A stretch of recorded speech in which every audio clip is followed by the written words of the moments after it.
everybody, and welcome to the Gamesline podcast, the only podcast where we talk about Facebook Marketplace and how insane that shit is because people are fucking crazy on here. Is that our whole deal? That's okay. I'm ready. Facebook. Well, I haven't logged into this website for like 16 years, but I'm ready. You want to talk Facebook Marketplace? It can be today. I'm John. I'm hosting. And Solon is here. Hello, Solon. Yeah, I'm hanging on for the ride. I'm like on the outside of the train, just like clawing my way in, looking on the inside. And I see you're on Facebook, and I'm like, "You got any games in there?" I'm always trying to see what games they got. What does Facebook Marketplace play? I mean, we know what games they're playing. They're playing the marketplace. That's the game, right? Something. So one of the first things I saw logging onto here was a uranium lamp, which I had to Google to see what the fuck is going on with that. Apparently, back in like the 20s, or maybe a little later than that, or like the 50s and 60s, I suppose. Sure, mid-21st century, mid-21st century. Yeah. That's not the right one. Other one. You know what I mean. After uranium was discovered and was starting to be used for science, apparently people would also mix it in with glass to make glow-in-the-dark glass, basically. And I thought that it was just like, oh, okay, this is like one of those things where it was like, oh yeah, remember when they would put arsenic in makeup, and then women were just like, I wonder why I'm dying. Weird. I thought it was kind of like that, where it's just like, oh yeah, no, people figured out after a little bit, oh, this kills you. Apparently it actually doesn't. It's just they only put in enough that it's like barely radioactive. They just put in enough to get the glow. They just want that radioactive green glow. And it does look kind of cool, but I don't think I'm going to purchase it because it is $175. And I don't know, I'm still a little nervous about it. Like, I don't know, if I have it for a really long time, maybe it'll affect me eventually. Like, oh great, I bought this lamp and I've had it for 6 years, and oh man, all my hair is falling out. Like it's just, it doesn't seem like a wise purchase. I mean, after a while, it's only half as powerful, right? I feel like you're getting a lamp that's got a shelf life. I mean, I don't know what the half-life of uranium is. I think it's very long. So, uranium, let me see. How long does the half-life of uranium? It's okay. So it's 159,200 years, or 4.5 billion years, depending. So that's a pretty hefty shelf life. Yeah, this is something that my, I guess I won't have to worry about it, but maybe my kids will.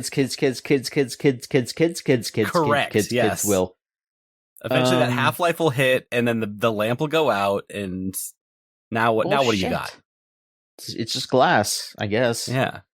Just normal glass. Oh, I could have made that any time. Yeah. I can't, so the thing that gets me, a uranium glass lamp, is that means it's going to be glowing green. And societally speaking, we don't live in a green glowing world. And so you'll just have to kind of deal with that at night. Like I've got little like lights that only turn on at night that are just little like glow lights for using the bathroom and stuff like that. And they're really nice. But if it was green, I would just keep looking at it and thinking like, that's going to radiate me. I'm taking rad damage right now. Yeah, it's green is the color of ill and sick, and like that. Every time this lamp would, or it's the color of Mountain Dew. Yeah. So if you've got like kind of a green aesthetic going on in your house, maybe this would work for you. Maybe, but only for like 2 billion years. Then it's kind of out. There is somebody on here just selling Mario RPG early. Wait, that doesn't come out until next Friday? It's next week. Yeah. You can buy it now on Facebook Marketplace. Apparently, the place to shop. Yeah, here's someone selling a children's-sized Star Wars land speeder. For your kids will be the stars of the block when they cruise in this land speeder. I bet. Ooh. I want to be the star of the block in my little land speeder. Mm-hmm. $300 for a Hello Kitty CRT. Oh, that sounds awesome, actually.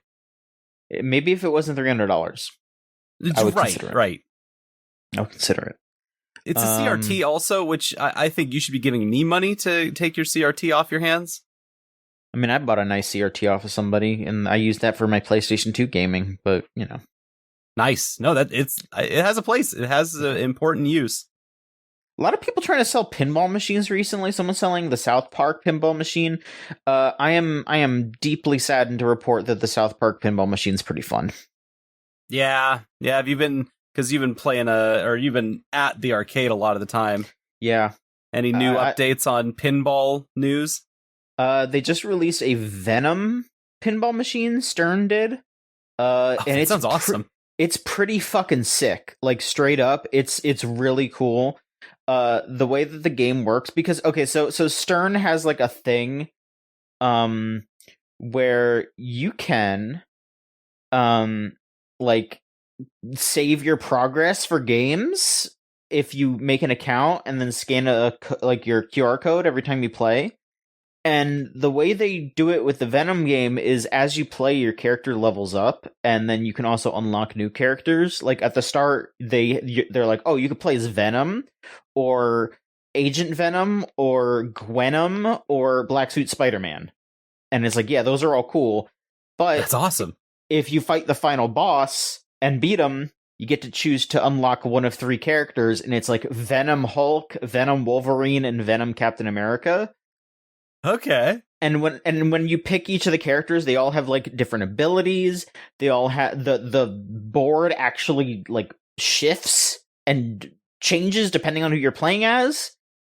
It's super cool, and the shots are really fun, and it sounds nice, and I like it a lot. You know, that's amazing. I've become a pretty big pinball proponent, working at the arcade I work at, but very much very, very, very cool. It's nice to see. Here's someone. Okay, here's a banger, everybody. $450. Someone trying to sell a crypto mining setup. Ooh, God bless. Oh. Speaking of things with a half-life, yeah, that life has been halved and quartered, and you are getting a fraction of a penny off that dollar. Here's somebody selling a podcast studio for like $4,000. Hey, lots of buyers for that. We all get the itch. I understand. We are doing that right now. That is the problem. Cybertruck beer and bottles. What's Cybertruck beer? I guess Tesla gave out beer for Cybertruck, and it looks like shit. Of course, probably tastes like truck. It probably tastes horrible. The person selling it says, "Enjoy a couple cold Cybertruck beers before you get the real ride of your life." Like, I don't think this person truck better blow me sideways.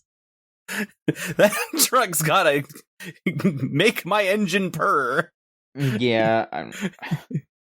God, they're so horny about it. It's really insane. Even this thing sounds. I don't know. I mean, when I read that sounded more like them being like, "Oh, boy, yeah, huh? So you're gonna have a real good time." Oh, you think it's a little more sarcastic, a little more? That's what it seems like to me. Maybe. I don't know. The Cybertruck people are weird. I know they are, but and every video I see of that thing, it looks awful. No, of course, yeah. Of course. The dashboard that kills children, like it's insane. It's not even a truck. It has like 3 feet of bed. Like it's yeah. No truck. Bad. Cybertruck. Bad. I looked around, saw what was on my Facebook Marketplace, and all I saw was a $35,000 lot of Pokemon video games toys comics. Mm. There's more in here, they said, and it's selling all in one lot. Mm. Sounds horrible. Good luck with that. Yeah. It's not even near the city, so you got to truck it in there and truck it out. This just is a logistic nightmare, actually. Yeah. Mm-hmm. Y'all near Parkland? Parkland isn't a place. That's a place that we suggest to store the bodies. Yeah, there's a lot of people who are just like, yeah, just take this burden off of my hand and pay me for it on the Facebook Marketplace, and I kind of love that. I do too. I honestly, I do. But yeah, I mean, especially around here, I'm seeing tons of listings for like old retro consoles, Sega's. I've got one for like the Atari Lynx and a Jaguar, Atari Lynx, excuse me, the Jaguar. All these, and like they're yellowing. You can just see that they're clearly yellowed, and it's like, I don't know if you want to make these this expensive. You might want to get these to someone who can actually like take care of these boxes. Mm-hmm. Here's someone selling stained glass Five Nights at Freddy's characters. Ooh, yeah. Some arts and crafts. Here's someone saying that they will take down your drywall, and it says $28. I don't know if that just means that you just pay them $28 and they just go to town, which... Yeah, what do they do with it? What do they want? I don't know. Is it Travis Touchdown? Is he coming for your drywall? Please pay him to take down your drywall? Hungy. Somebody is selling one of the first iPods for $35. Not anything more specific. I mean, honestly, I think there's like a market for that now, right? Like the first iPod. Like, yeah, like people want those like original iPods because it's like, yeah, those are the ones that have like none of the fluff, so they're just MP3 players. The music, yeah, with a wheel, with the click wheel. Yeah, and you could just like store a bunch of shit on it. Here's JFK but you assassination could just get an MP3 newspaper player, and book. Oh, wait, sorry, what is the next thing? JFK assassination newspaper and book. Oh yeah. Okay, cool. It's a newspaper of the Houston Post from 1964 when the Warren Commission said that it was Oswald officially, and then a book that I guess goes with it that says the torch is passed for JFK when he died. Rest in peace to that guy. Man, there's just so much shit on here. Yeah, a lot of iPods all of a sudden. Yeah, here's like an iPod Nano. Oh shoot! I got someone nearby selling a 1998 Tiger Electronic Pokédex. Oh, that's kind of sick. Yeah. Those ones that talk. That's pretty. There's good. a lot of people selling analog pockets. The console, the little handheld console that you can put retro things into, like GBA and stuff. Yeah, so here's the thing. I'm starting to think that maybe people are realizing that snatching these things up and trying to resell them isn't going to work. Oh, so, do people not? Yeah. Because people don't want the analog pocket? No, people do, but people are just like... I think the people that really wanted an analog pocket got one, and then the people who were like, oh, well, I don't have the money for it, it would be nice, but, you know... Here's my thing. I don't think that happened. You know what I think happened? What? I think people went to the analog pocket and was like, I would like an analog pocket. That sounds like a nice thing to have. And they saw it was sold out because a bunch of bots scalped it up. Yeah. And you know what they did after that? They left the site and never thought about it again. Well, I'm speaking from my experience because my experience is... I know. There's going to be a small minority of people who are just like not minority of people, but like the power users who would love to get in on that just can't. And instead, they got to go like find it second hand in a way. Well, the nice thing is that, which, like I said, a lot of these are just seemingly going on sale from people for it seems like they're just going for price. Like, I mean, I know I'm saying like I talked to you about this a little bit earlier. Like, people are charging like $300 for it. I mean, with shipping and tax and stuff, that's probably around the price. So. Yeah, and you'll get it now instead of you'll get it now 12 months from now. Yeah, because if you order through analog, you don't know when you're going to get that. Well, because that was you're part at the mercy of their manufacturing. That was a big reason why I got real pissed off about the Pocket too. Is that they it took them forever to send out the original shipments, and I think they're still a little behind on like some of the original shipments and all that. I just feel like there's a lot of other solutions. I know you can't. There's not many for playing the hardware itself, but like, there's a lot of ways to play those same mobile games in a portable box if that's your goal. Mm-hmm. And there's like Raspberry Pi crafts. There's a lot of actually pretty solid Chinese manufacturing like projects, and I don't know. It's very weird, but there is still that drive to want to play the like physical cartridge to put it in the box and have it do the thing, not have to go through a weird BIOS or something like that. Mm-hmm. But no, honestly, I'm probably gonna buy one of these off of somebody eventually. I really want one, but I don't know. I get it. I don't have $300 right this second, but maybe in the future soon. Because my critical problems are all with their manufacturing styles and the things about it. The product itself is fine. Yeah, because also the thing is too is that they've been getting into this like fine. It's expensive, and also they've been getting into this hype beast like shoe culture type thing because again, it's taken them a long time to send out the original versions of these things. Like there have been people who are like behind on this stuff, but all of a sudden they went, hey, we have these limited edition like translucent ones, and if you order one, you're gonna get it in like a week. It's like, what the fuck?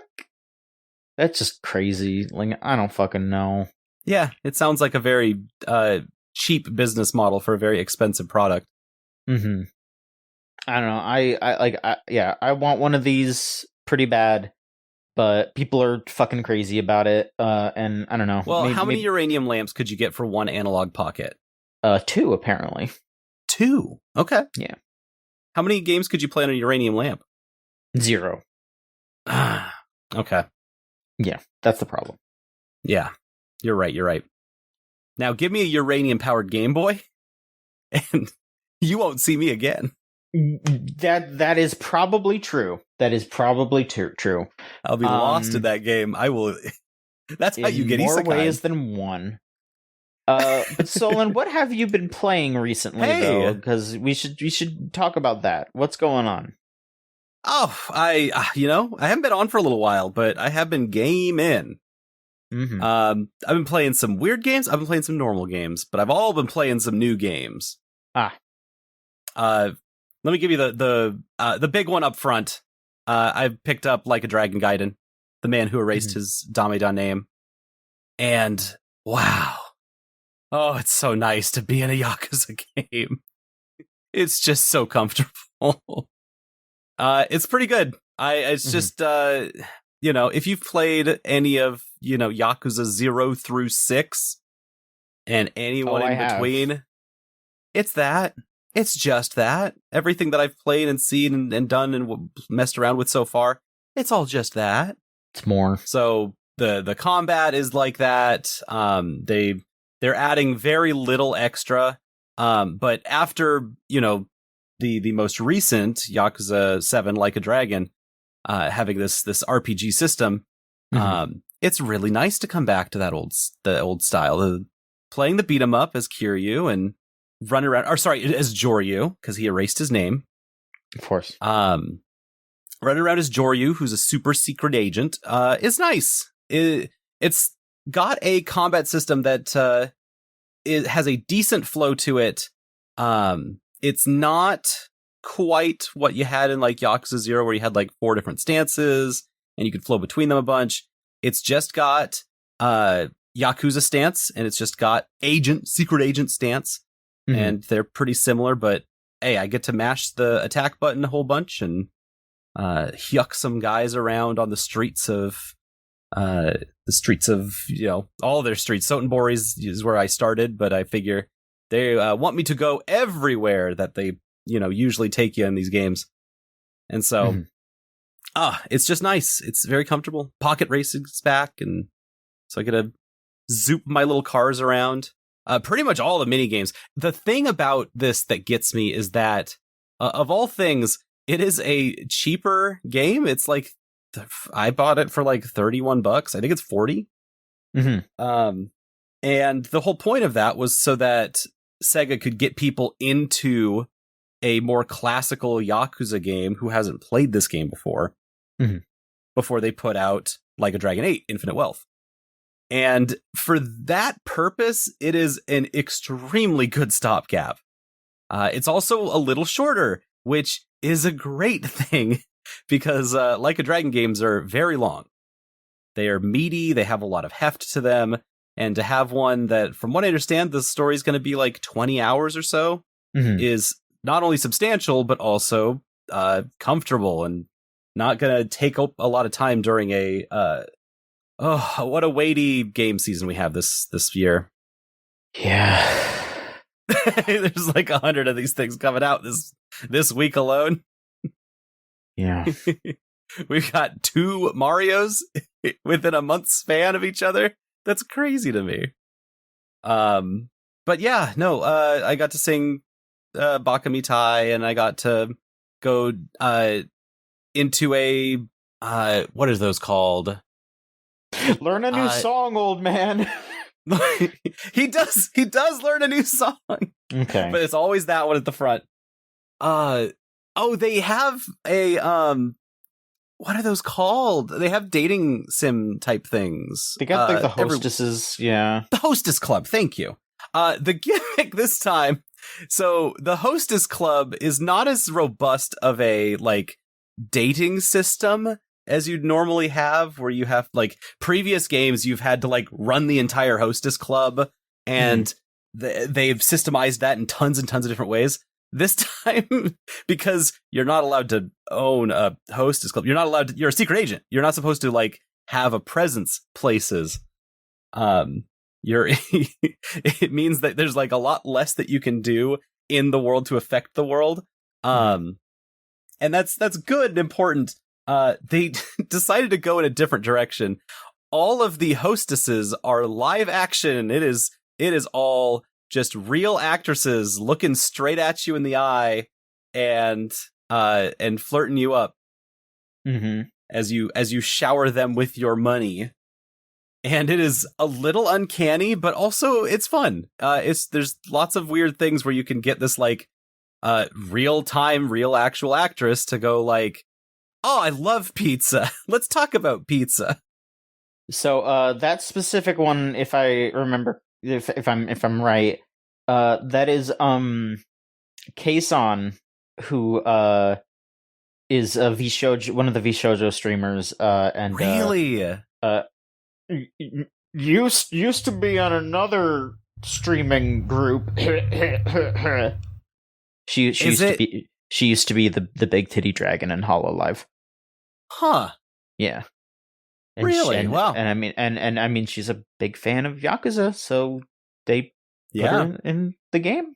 Like she won like a contest. I think there was like a contest to get into the hostess minigame, and she won. So no, it's very fun. I just loved the style of it, and it's a little freaky, but also like that's what the whole thing is about. There's a freakiness to it that does not upend the main theme, and the main theme is, hey, open yourself up and become vulnerable with this other person who's right in front of you, and then spend all your money there, and then the meters go up or whatever. Like all of that is pretty secondary to like they got their main point across. Is like, hey, look at this lady. That could be enough of a main point. I'm trying to think what else is in there. You've got like super spy equipment. None of it really adds anything. I just kind of felt like a lot of it fell flat. But like you throw drones at a guy.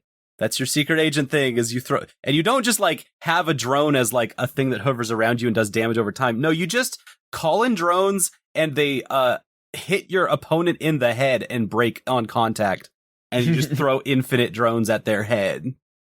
It's pretty good. You get a they call it the spider web. You shoot a little fiber wire string out to grab objects from afar, or loop up dudes and huck them around places. All right. And it almost is great, but every time I want to throw someone over a railing, it doesn't let me do that. And so it's like, all right, I know it would break the game, but like, come on. So there's not much like tactical use to these things other than they're there. There's flavor to them, which is a little makes me wanting more because of how wild Like a Dragon with Ichiban and all them gets. Mm-hmm. There's if you want to show Kiryu as a super spy, you can't have his protagonist foil on the other side launching missiles from space. He just doesn't compete with Ichiban. No, he's just going which is a great problem. It really is. That's a fun part, and that brings us to like the main story. This is all stuff that happens during the course of the 7th Yakuza game, and so the entire time you're playing as Ichiban, you're asking, "Where's Kiryu?" This answers that question, and mostly Kiryu is very sad. I understand. It is a sad, lonely game, and because he gets to enjoy the joys of being a secret agent, but nobody is allowed to know who he is, and he hates that. He actually despises that greatly. We've seen this man suffer in countless ways, both physically and existentially, and I would say that at the start of this is like the saddest Yakuza game yet. As far as Kiryu's, characterization and stuff. He is so depressed. He forgot how to tiger drop and he has to relearn it. No! He forgot. So, yeah, no, it's a dramatic episode. These Yakuza games often are, and this one's definitely in that vein. There's a lot of pointing back to previous Yakuza games throughout it. And so anytime something from Yakuza 6 Song of Life comes on, I'm just like losing it. Because that game's just so heavy. Yeah. And I feel like this goes in that tradition. Gaming. Gaming. You just know there's this curly-haired weirdo on the other side having like the weirdest time of his life. Mm-hmm. Not the worst, just the weirdest. Not the worst, not the greatest. Just a weird time of his life with Nanba and all them. And anytime you bump into the that storyline, because you constantly are like bumping into the places where Ichiban has been, and they keep like wink nod towards it, and you're just like, oh, they're in a better game than I am right now. Not quality wise, just happiness. Like Kiryu has to take all of his joys from playing darts and pocket racing and not anything else. So yeah, anyway, that's Like a Dragon Gaiden. That man, he erased his whole name. He erased his whole goddamn name. Gonna have to get it back. I'm interested to see what happens. I'll definitely play it eventually. But I will say I do kind of feel like I might just be like super burnt out on that formula. Understandable. No, this is an entry point for many, and it also does not have to be like I don't think it has to be a big game for a lot of folks if they don't want it. No. I mean, I don't know. You can wait for the next one. Maybe Ishin just wasn't that good, though. Because I played like a bit of Ishin, and I was just kind of like, I'm kind of good. I don't need too much more of this, but I don't know. Maybe this is better. Thing. I don't know. I skipped Ishin so I could come to this game. Maybe so I'm like fresh as a daisy, happy that I get to be here, and then I look back on Ishin and I'm like, yeah, I didn't miss anything. It's samurai game. Yeah. There's just been a lot of them. RGG has been cooking so much. Those are battles that maybe you gotta too much, pick. but we'll see. I think maybe a little too much. But of all the things in games where like things are falling apart everywhere, Ryuga Gotoku, like that whole studio being still on top of the world, it fills me with so much hope. Good for them. They're the right company to be on top of everything. Yeah. They don't miss. They just make a lot of video games. Like, ooh, scathing critique over here. I think you guys are making too many great video games. Do you want to talk about another game, or do you want to talk about some news? What are you feeling? Let's talk about the news. What's been happening lately? All right, hang on a second, because my eye just started to hurt really bad. Oh my god. Breaking news. breaking news. It feels like someone poured peroxide in my eye right now. Oh my god. I'm okay. All right. We've got an injury on the field. The podcast is maybe at its end sooner rather than later. I hope not. All right, let's see here. Let's just hit a couple of small bits here. Lost a good man in this podcast. It's just a small bit. So slightly in tune with our Facebook Marketplace conversations. Something else that people have been selling a lot of on there, are Steam Decks, because Valve has announced that there is an OLED version that is going to be released pretty soon. Actually, like not that long from now. Oh, so it's got the brighter screen that you can actually see? Yeah, it does. It's got let me see here. It says that it has a better battery, a high dynamic range screen, faster downloads, and more. I think that's most of what people wanted out of a Steam Deck. The first one is, now that there's a first one and more, that first one, it has a lot of little issues that make it not necessarily the most fun to use. It's heavy, it's, cumbersome, you have to do a lot of work to make it shine. And also the back screen is not very well lit. Well, I guess they fixed that, I suppose. Oh, and the battery sucks ass. That's right. That's the main thing. Yeah, this one, it says that it has 3 to 12 hours of gameplay instead of 2 to 8 hours. That is 50% more. It's a bit more.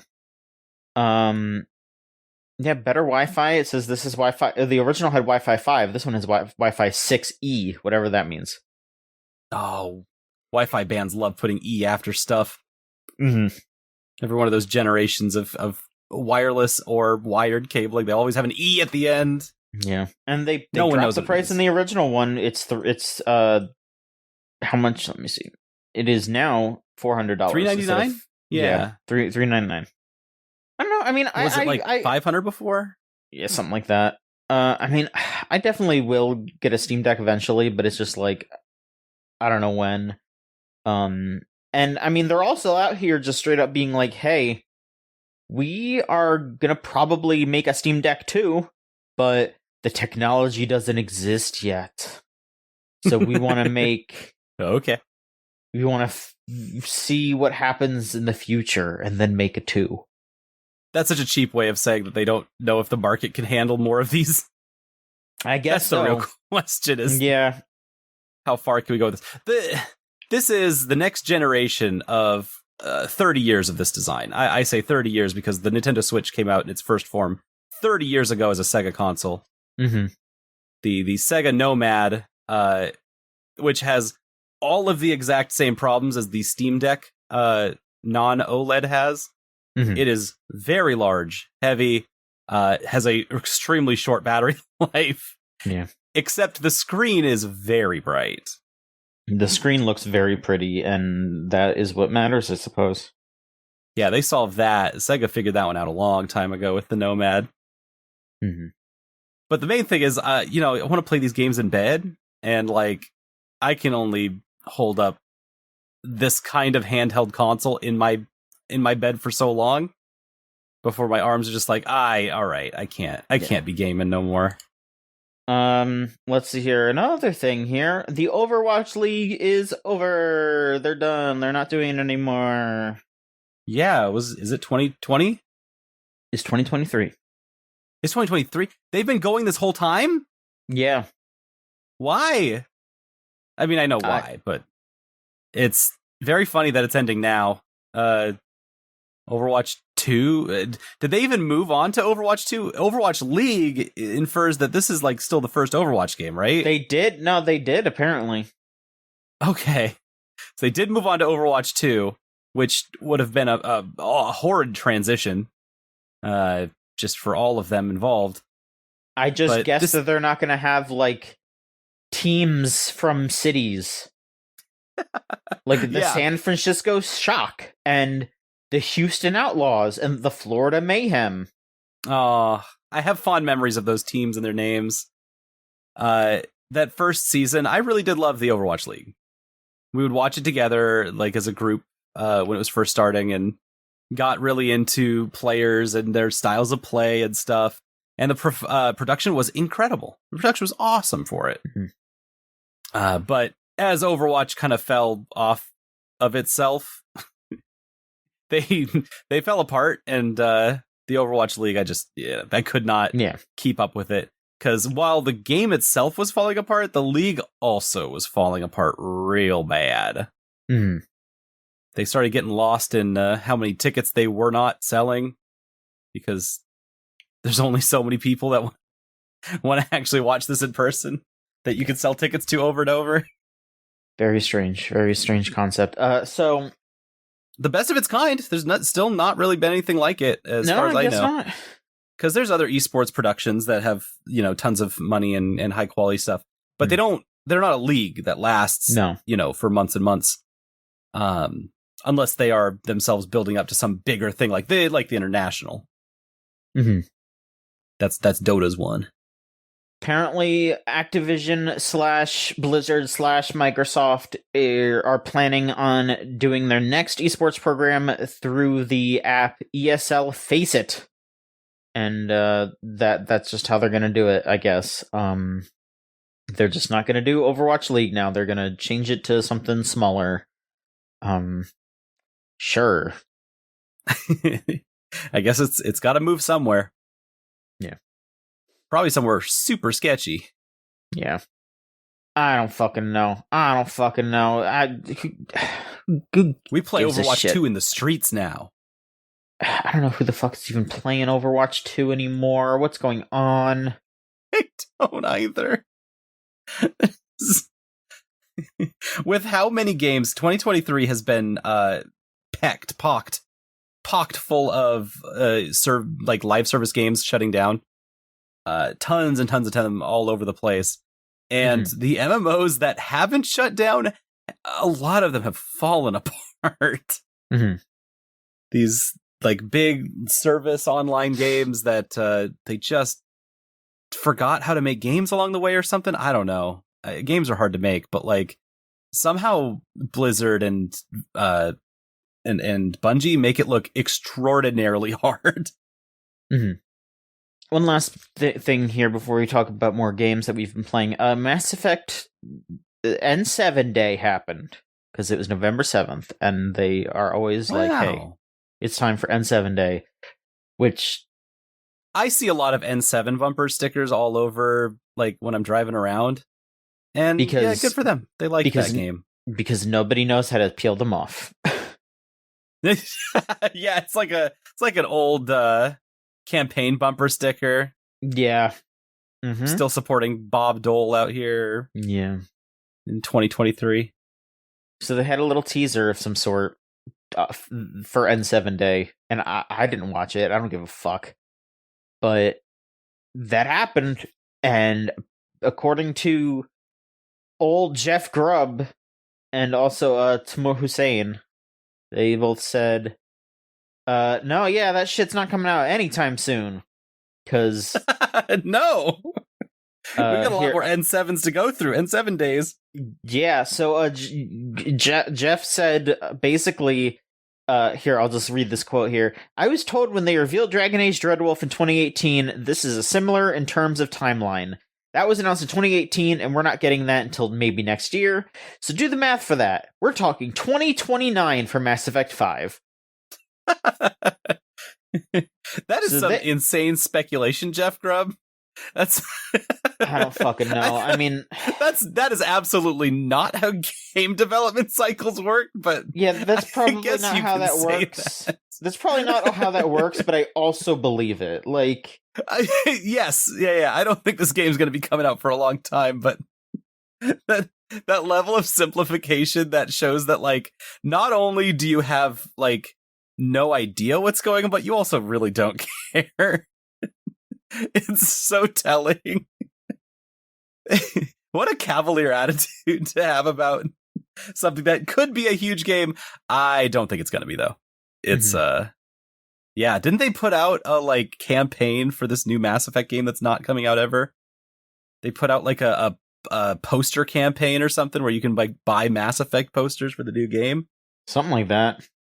But like the game isn't out, so you're just getting like a teaser for your poster that may not actually have anything to do with the game. Yeah. It's a hell of a long shot. Yeah, I can't imagine just being like, yeah, I'm going to buy a poster for something that's not going to be out for 5 years. Well, supposedly. I go into other people's houses and I see their like memorabilia on the wall, or in a shelf somewhere and something, and like I'll be the guy to ask. I'll be like, "What is this? What's the story here?" And to have to explain that this is the first like produced merch for a game that you have no idea when it's coming out. You don't have any idea. It could be another Mass Effect Andromeda situation where it's just hot garbage. And you're just going to have that in your house for like, half a decade. 5 years. Explaining to everyone who comes in, that's right. I really, really have lots and lots of hope for Mass Effect. A kid born right this second is probably going to be in fucking kindergarten when that shit comes out. Like, what's going on? A generation will pass between Mass Effect 3 and whatever this is.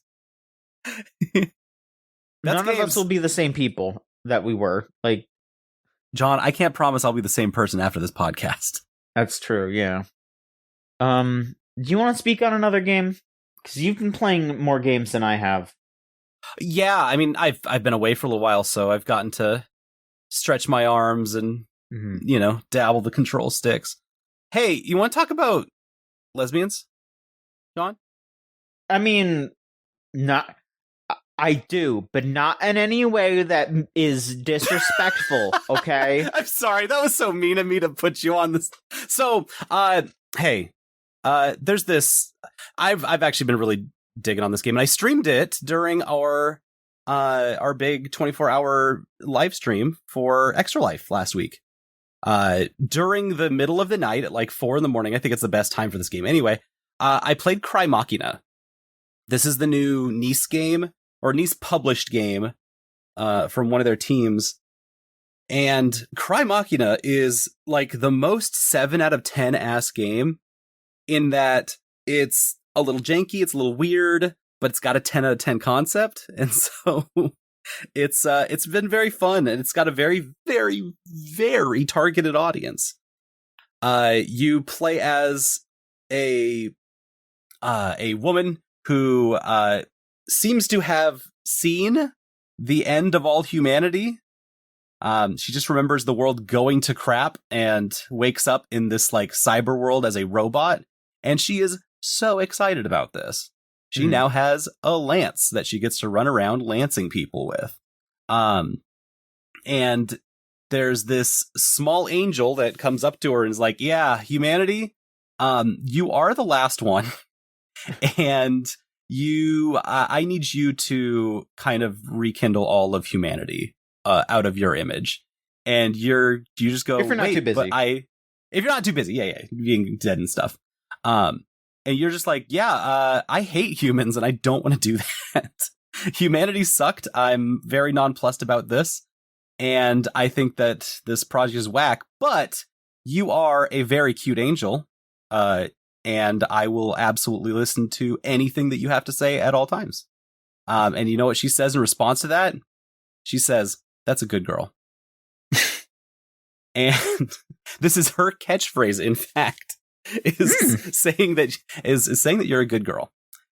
Yeah, no, it's this beat 'em up type game where you've got your everything that you could need as like the bare minimum of a character action game. So you've got your dodges, you've got your blocks, you've got your uppers, you've got your hot kicks, you've got many abilities on cooldown that you get to rotate out of a bunch. And you get a little bit of RPG mechanics where you equip your characters with whatever they need. And so between all of those, it's a little bit more than just mashing the attack button. and it's just enough to kind of keep things moving in a way that I've just been having a great time playing through. Playing Like a Dragon Gaiden and playing CRYMACHINA is just like, yeah, this is the same. In the weirdest way. Yeah. All of this is the same. Yeah, it's I like it a lot. And I think the main character, who is trying to deconstruct what they think humanity is, they get into a lot of philosophy, especially across the four main characters that all hang out in the like afterlife computer simulation world. They all hang out together and they do tea parties. They literally do like a spot where they sit down and they talk about what the world was like, what they liked about the world, what they didn't like, and how they would want to reformat it in their image, what that would mean, and how that works with the only other thing that is in your way from doing all of this is the all of the AI machines that humanity made to keep their memory, keep them going on infinitely. They put humanity into all these machines, and they went nuts. And so your little angel friend, she's the only person who's like, yeah, I I think I can do this humanity thing, but all my brothers, my sisters out there, no, they can't. They want to kill you. They are making people that like to kill. And she's like, I don't really think that's what humanity's about. And so, yeah, that's the main crux of the whole game. But it looks, I love the way it looks. It's got this very cool cyberpunky feel. And you know what it reminds me of? Do you remember, I think it was last year, there was like a little game called Soul Hackers 2. I own that particular game. Yeah, because it was like an SMT type game. It was adjacent. And I thought that game had a really good style, but just was dreadfully boring. Mm-hmm. This game has that same thing going on, where it's like, it's got this really good style.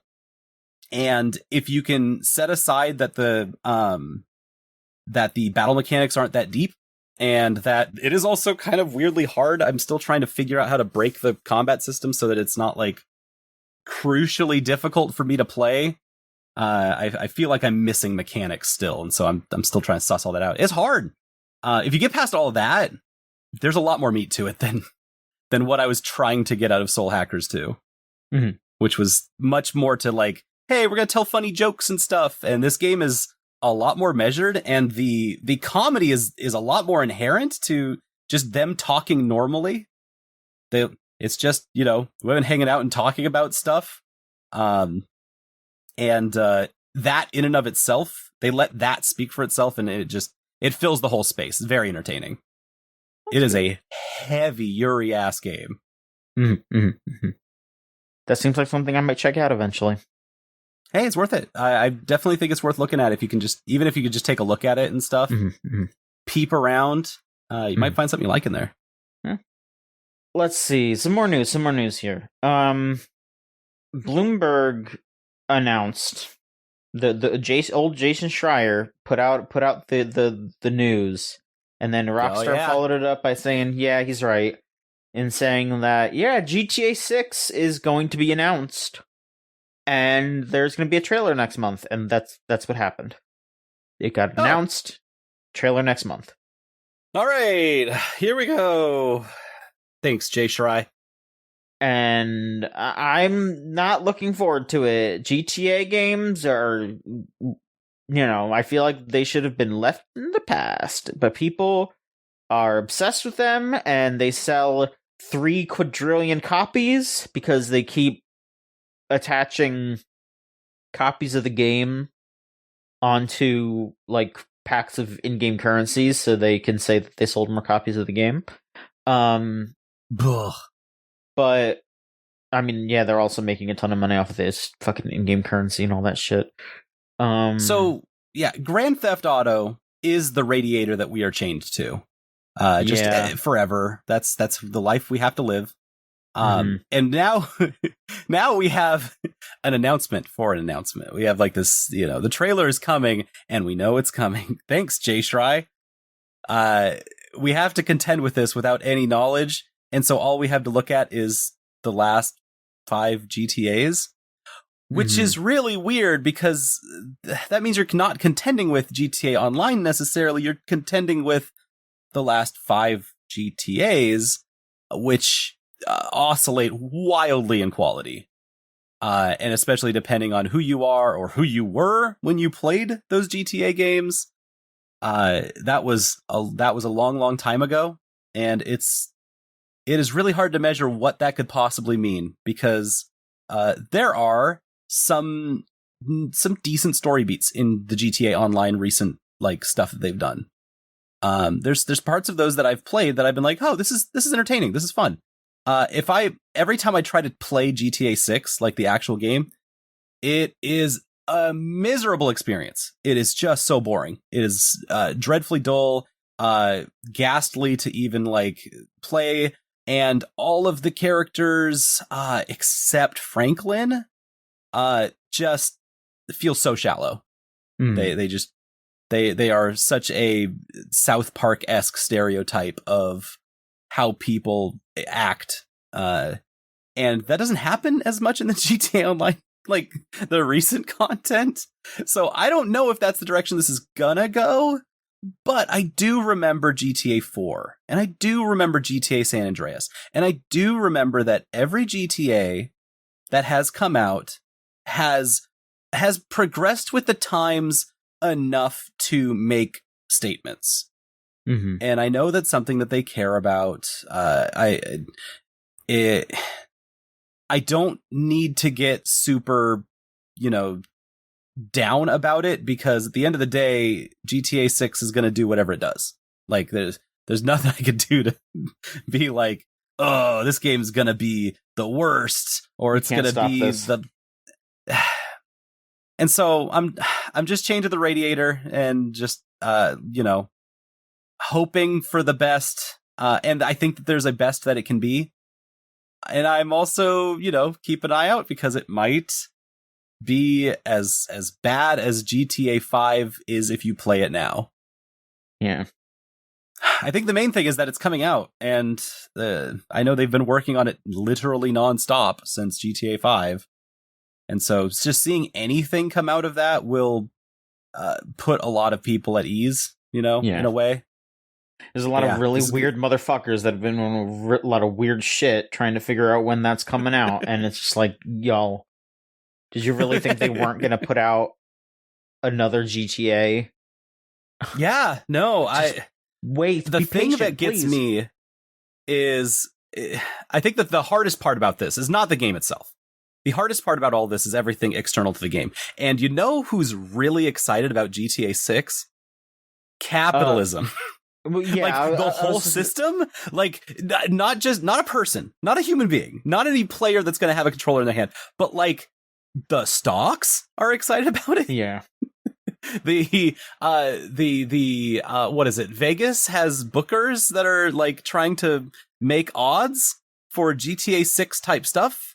I got an email that was saying hey, there's a 50-50 chance that DJ Khaled's going to be in GTA 6. I'm just all right.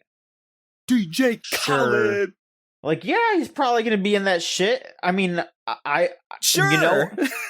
I mean, I'll be honest with you. I don't think I'll buy it, but I'll definitely think about it for a good long while. If there's a mission where you have to go rescue DJ Khaled while he's stranded out in the ocean. I would love that. Why would I put money on a betting odd for something that is it's either gonna be there or it's not? It's not a sport. Yeah. That's did they program some pixels or not? Did they make a deal with the DJ Khaled, or did they make the deal with Snoop Dogg? I don't care.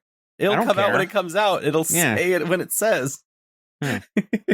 Insanity. No, the way that money moves around this game is such an eldritch horror. It's crazy. It's not good. It's not good. Is a thing.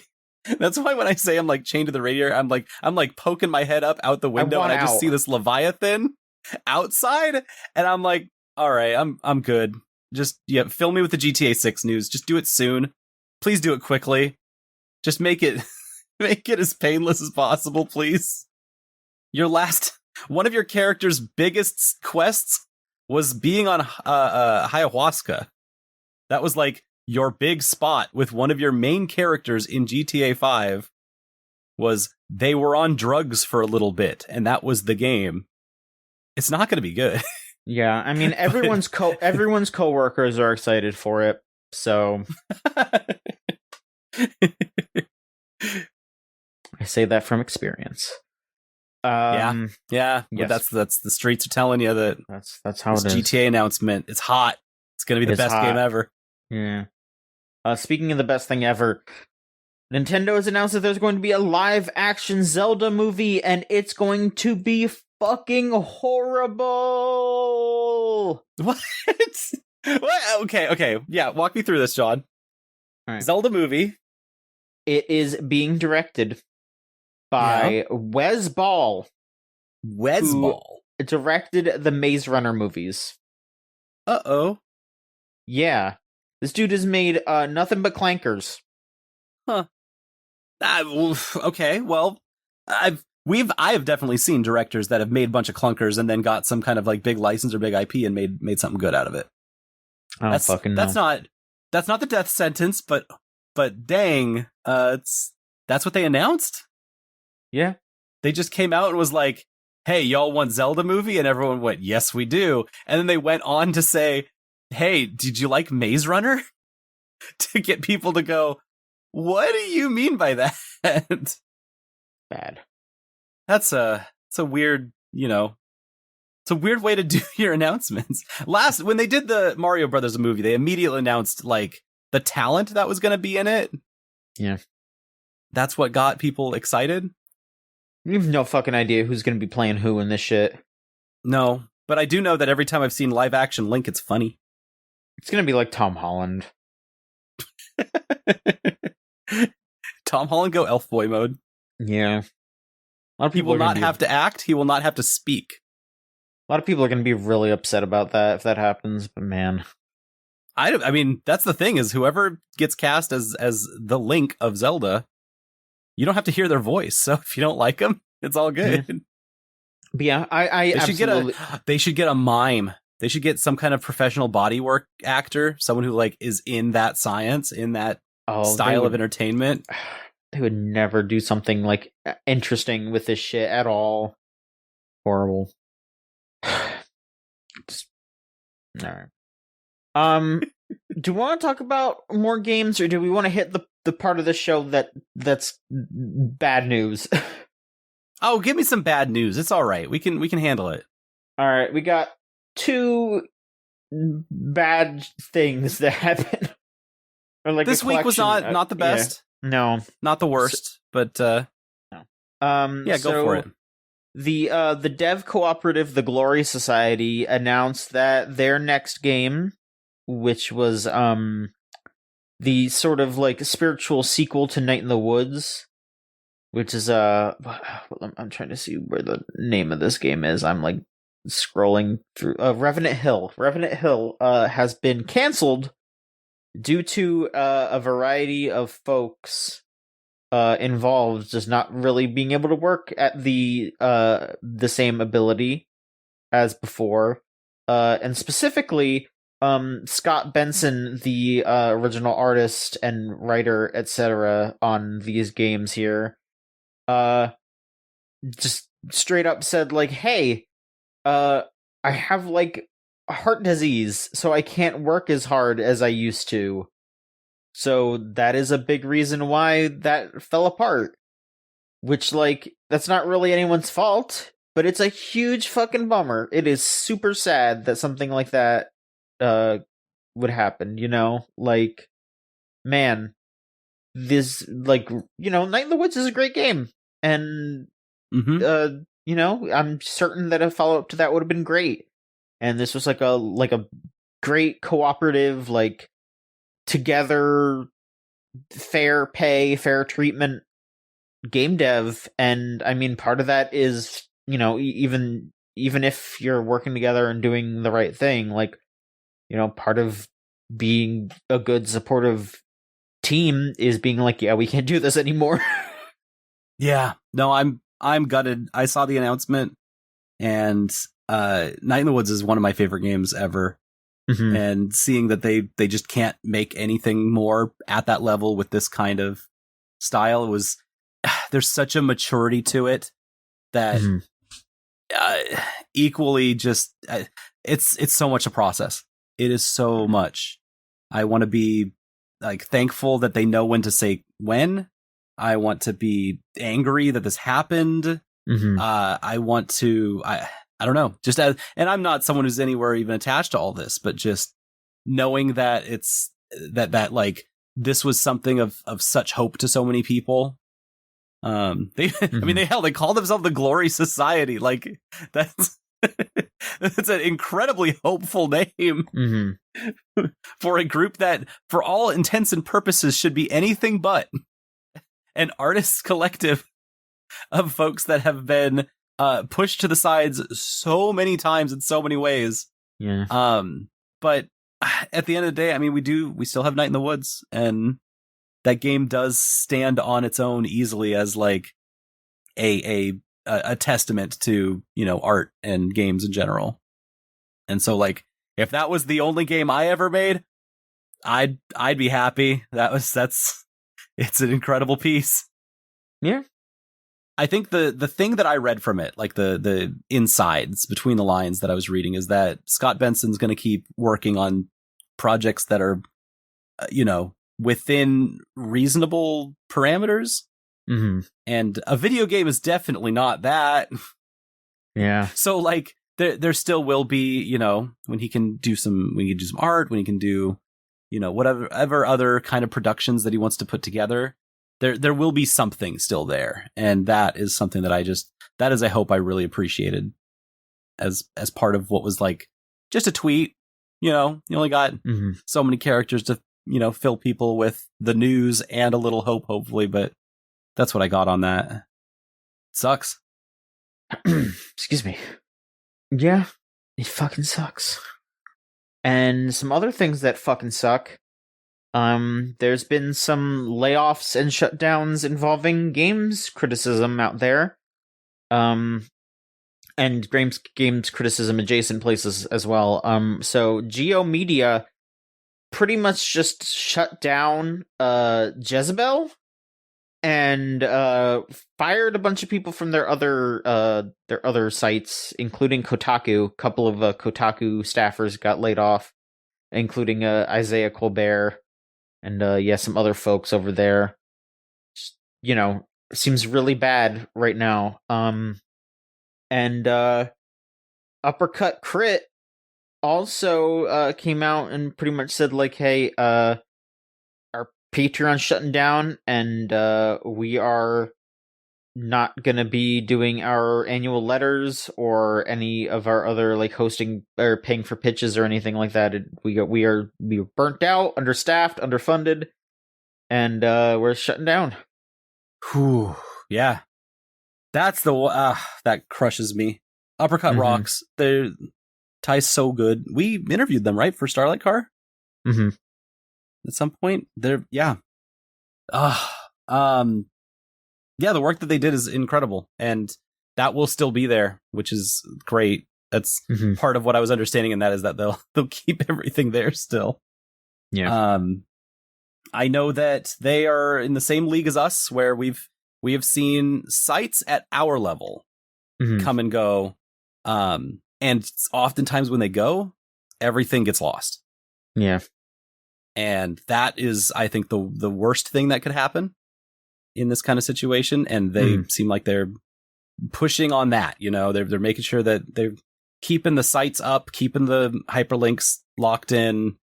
That way the legacy is still preserved. Yeah, I mean, that can be the hardest part sometimes. Yeah, I mean, like, I'll be honest, someday Gamesline will be done. Like, I don't know when that'll be. I mean, we've been doing this for over a decade, and I mean, being up front, like there's a lot of times where it's just like, man, what are we when when is this gonna keep going? Like, is this still a good idea to keep going? What are we doing? Like it's a question that gets asked, maybe just by me a lot. I am always asking, what are you doing, John? John, what are you doing? Nothing good. I don't think I want to answer that. I am up to my tricks. Not like I'm that. up to my little. No, I know. Yeah. Yeah. But I don't know. Games criticism is weird and frustrating, and it feels like the way that you survive these days is to get people mad, or I mean, honestly, I don't know. I don't know, because I mean, maybe if I didn't know, we would keep going. But at the very least, there are some folks who are trying things. Yep. I don't fucking know if it'll actually expand out to the future, because I mean, this new site Aftermath launched, and it's basically just a bunch of people who used to be at Kotaku, like Luke Plunkett and Gita Jackson, and Chris Pearson, etc., etc. It's the kind of thing where it's like, yeah, you know what? Sure, these folks are talented writers coming together trying to do this, but then like the other part of it's just like, yeah, they're reader support and all that. Is that like a viable way to support yourself? But like, maybe it is. So maybe it isn't. I could tell you that what Aftermath is doing is going to be very crucial for a lot of folks. I could tell you that Unwinnable has been out there forever. Mm-hmm. They're doing a great job, and they have stayed as a subscription model for a tight-knit crew, and they're able to get more voices in and out of Unwinnable all the time. Tons of hobbyists writing about their passions and crafts. And also like some good games crit coming out of there too. The thing that I'm running into, the thing that gets me, is that where does new games crit come from? Mm-hmm. And Aftermath is not necessarily a bunch of new faces. It's not something that has the promise of new folks getting in there. It's folks who I know, folks who I care about deeply, and folks whose voices I've heard a lot of. And so that's good. That's good for them, and that can be great for the industry at large, because they have the platform that they are bringing with them to hopefully get a lot of things out there. And I think there's places that you can build off from there, just from them alone, because they're just really talented people, and everyone knows that. And so like I know Riley's there at Aftermath, and he is like a backbone for when things worked at Kotaku. Yeah, he's why. He's not the person necessarily on the byline. He's the editor. He's the guy in the back doing the hard work. So like, I know the bones of Aftermath are rock solid. I don't have to worry about that part at all. I am sure they're models for how they're going to stay, solvent and active for the time, for as long as they need. That's going to be awesome. And so I've got a little bit of hope there. But that doesn't give me... I have seen many posts this last week, especially probably I guess it's coming from this news, about like people who are like 20, people who are like 21, who are looking around and seeing like all of these journalism outlets drying up and being like, hey, I want to write some blog posts and I want to put them on someone's website and I want my thoughts to be heard. And it's like, yes, I want to hear your thoughts. Hey, 21-something-year-old person, early 20s, maybe you're in high school still. Like, that's a lot of folks who have a lot of important, cool thoughts, who have been looking around at the game scene asking what's going on. And I would love to hear what their perspective is, especially when there's not a lot of perspectives being displayed at all anywhere. I I'm wondering what will come of that, because the other side of this is that, hey, it's pretty accessible if you want to make a website, and if you want to make a vlog, if you want to make a YouTube channel, there's some really accessible ways to get some games crit out there. One of the only problems is there's not really the platform that will guide you. Because YouTube will not guide you. Keep watching, games, quote unquote, criticism that's mostly just reading the Wikipedia or reading other people's YouTube videos and making stuff out of them. That one's the one that's crazy to me. I saw an Animal Crossing video that just regurgitated another person's Animal Crossing video that they thought was interesting. And I was like, yeah, that's about what I thought the Animal Crossing games crit scene would look like. Yeah. Hey, did you know that the old Animal Crossing used to be mean to you? And did you know that they stopped being mean once they started to become a mainstream game instead of a niche product that was part of Nintendo's sideline? Crazy. Something to think about. Wow. It's Wild West out there. So that's why places like Unwinnable, places like Gamesline, places like No Escape, Uppercut's essay actually put some great names out there. Deep Hell, Start Menu, Into the Spline, all are, they're places that curate things that people care about, and they have a voice to them, and that voice is so invaluable. But yeah, no, that's why I love Gamesline so much, is because there's a editorial voice to this that is distinct and unmistakable. This is the shit we do. Mm-hmm. And I think it is very valuable. Not only valuable, but also you can't tear it down. If you do, we'll just rise up somewhere else. That's how Aftermath happens, right? Mm-hmm. That's why Critical Distance is so important. Shout out to them. Yeah. Because they're curating they're doing the other side of the hardest part of the job. Yeah. Writing that stuff, writing games crit, that's easy. Curating games crit, holy crap, that is way harder. Mm-hmm.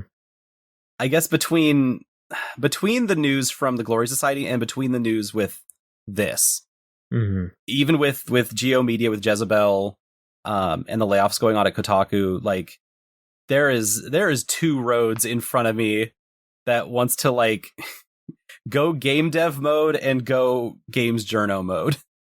There's two wolves inside me, and it is crazy because both ways, if I made a Night in the Woods level game, I would be set. Not for money set for life kind of way, but I'd be artistically set. I would be just damn, I made a fucking video game. I'm good. If I helped curate a place where people could come in, write some banger articles, and then peace out, I would feel so proud. I would feel so set. That would be such an artistic statement to make. Anyway, that's my two wolves. Yeah. They hunger. Solon, do you want to talk about your last game here? Because, I'll be honest. I could talk about something lighter. What have you been gaming? I've been gaming, but I don't know. I'm not very far in it. I've been playing Octopath 2 a little tiny bit. Yes. Okay. Yeah. I like it. I like it so far, but I haven't gotten that far into it because I am not really, honestly, very capable of focusing on a long RPG right now. I don't think. I might have to pick something else. Well, the nice thing with Octopath is that it is very easy to just tap on. You don't have to. I want to pay attention I'm looking to the at it stories. The same way. I'm also I need to play Octopath 2 in this calendar year that is shrinking rapidly. And it is an 80-hour fucking game. And so it is clawing at me as the Octopath lover, seeing it just sitting there on my shelf, But also, yeah, no, I totally respect your way of just tapping at it a little bit, because that is such I wish I could play games like that. Mm-hmm. And Octopath 2 is really good for that. I played the demo. I played through about half of it, I guess. There's a lot to that demo, 3 hours of it. And every character that I played as, I still totally remember what their thing was and what they were doing, because the game's original scenario is just really strong. Mm-hmm. Who'd you start with? I started with the like Inquisitor guy, just because he seemed kind of interesting. Okay. Yeah. And so far I have not seen them. You haven't? Okay. No. So far I have him, I have the thief lady, and then I have the scholar prisoner guy. I liked the thief lady. She is That's cool, what she gets. Yeah. She gets like hella double crossed in her first act. She sure does. It's fucking crazy. And then it was really hype. It was. I mean, the scholar guy's story is pretty crazy too, because he also gets double crossed by like his like other scholar friend who kills his family because he wants more power. And so he gets scholar fight. Yeah, so the his name's Oswald. Yeah, Oswald. Oswald gets sent to prison over it because the cops think he did it. And the Oswald whole, like, Octopath? Oswald Octopath, yeah. He's so the O in the game? Yeah, so his whole like opening segment is him breaking out of prison, and it's really exciting and cool just seeing how that like shakes out. It's a great game. I want to play more, but again, I gotta maybe I'll play more once I have a day off, because yeah, the past couple of days I've just been working, and like I'll come home and just like play like an hour of it, and then I'm just like, all right, I gotta go to bed. Like that's God, what I've been feeling that same way. When I'm at my lowest, it'll be like I'll get home and then I'll like tap on Pokemon Sleep and then be like, I'm done with gaming for the day. Work has been the worst. And then I'll just be like, well, that's all I got, and then I've got work the next day. It's bullshit. I hate it. Work is the poops. I'm no more work. I quit. You should quit. We should go get on an island together somewhere and hang out and ship weird games across Facebook Marketplace. Yeah. Do you think you could run a Facebook Marketplace store? Maybe. I feel like there's got to be some route to like buying up weird Facebook Marketplace stuff and then reselling it by just packaging it a little better. Maybe. I don't know. I feel like if I did that, I would just be a bigger villain in a way. I don't know. It's not evil to make money. Yeah. That in and of itself is not the part that is evil. I love surviving. Yeah, I do. And I need to do it. Yeah. But on the Octopath side, I think you should play that samurai character. Well, I'll get around to it because I got to travel around and gather up the other characters. So eventually. Oh God, yeah. I think that guy's on the east side. So you're on the east side, and I think that guy's on like the south. They do a cool thing. Octopath 1, they make you walk like a big ass circle, and you really can only like pick up each character in order around the circle, either clockwise or semi-clockwise. The idea was they wanted you to like have a free path to pick up whoever you want in whatever order and have that be your path, your story to tell. And the theme is awesome. I talked about this in my review 5 years ago. I remember this so crystal clear that the thing that they are making here is incredible. And so when they came to Octopath 2 and I saw they start you in a big circle again, except in the middle is a lake that you can sail across. I was like, hey, you solved your theme. You figured out a way to get me from one half of the country to the other really quickly by a boat. Now you have, instead of a big like disc that you're walking around and you have a donut. And you can sail across the middle of the donut world. I just love that. I thought that was great. Mm-hmm. I don't know. I don't know what else to say. I wish I had more. I'm sorry, everyone, that I'm just like, I don't know. Hey, that's no big deal. It's Octopath. It's just a nice game.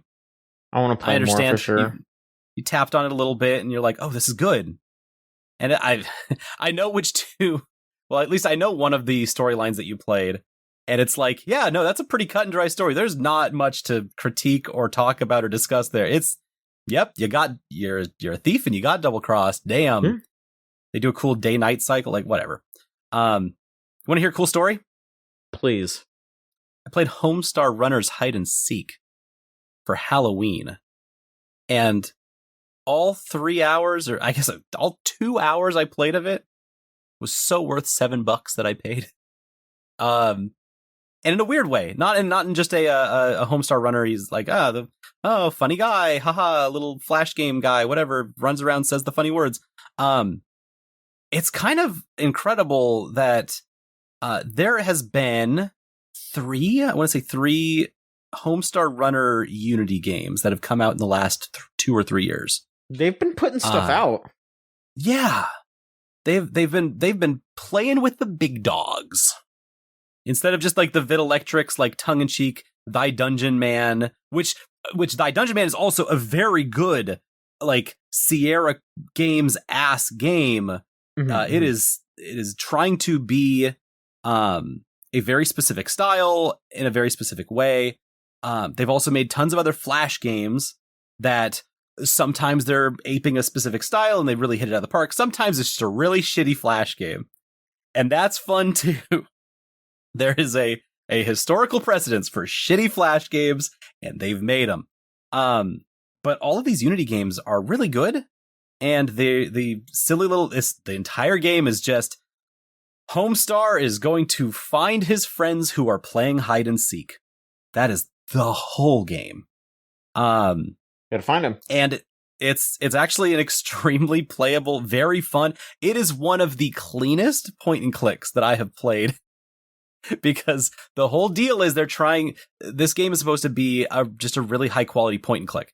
In fact, everybody in the game, what they are, their Homestar like Halloween outfit, they are all CGA Apple II characters. They're all adventure game characters.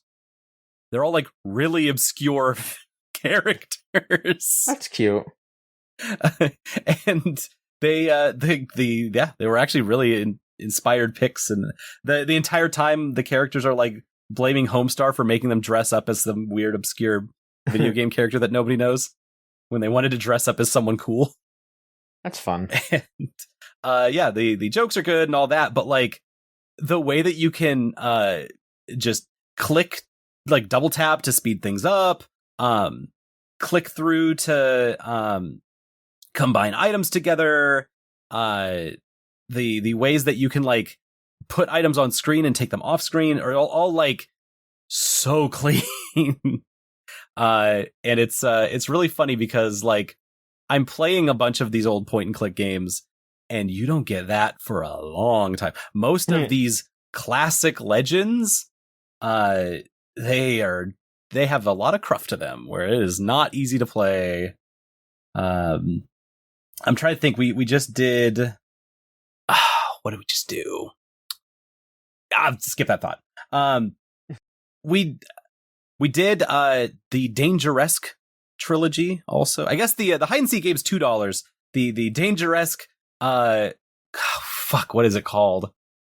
The Rumisode Triungulate, which is a lampoon on a very specific style of Flash games called the escape rooms. In the early to mid 2000s, a bunch of Flash creators from all over the world were making point and click games where you were just escaping from a room by like clicking on all the pixels of every room, like a hooligan. And so the Homestar Runner crew made this like episodic room based game where you're just in a room or on a street or on a single like screen, and you have to solve whatever the silly situation that Strong Bad's in. Oh my god, it is rich. It's incredibly rich and full of like every single line, everything you click on having like unique voice acted things. And all of the niceties that I talked about with the like hide and seek game are all there for this one too. And so like it's just these are extremely high quality point and click games. If these were the only point and click games that you ever played, you'd go, how come there aren't more of these? And I see them walking the walk, and I see them walking the walk, and it looks so amazing. I'm glad that they're just like living their life. Like there was a couple of videos where Strong Bad was just straight up doing like let's plays of old ass like DOS games. Yeah, like DOS games that they made up. things that just like straight up don't exist. A meta let's play. I don't know how the brothers Chaps' heads work. I couldn't tell you. They're genius brains is what it is. Just every couple of months they just come out with something that's like, why did you make that? And then I get my hands on it, or I watch it, or something along those lines, and I go, that was really well put together. They did it because why it was did you good? I know why you made it now because I played it, but now I'm asking, why did you make it so good? This seemed like a lot of work. No, it's really fun. I see art. I see artists working on things with like a lot of love and craft and all of the pieces, and I just go, yes. This is what we're here for. This is why we do this. This is why we do it. Seeing them getting older and still having that same kick, just like, yes, they're still having fun. Yes. Yeah, they ain't giving up. I ain't giving up. No.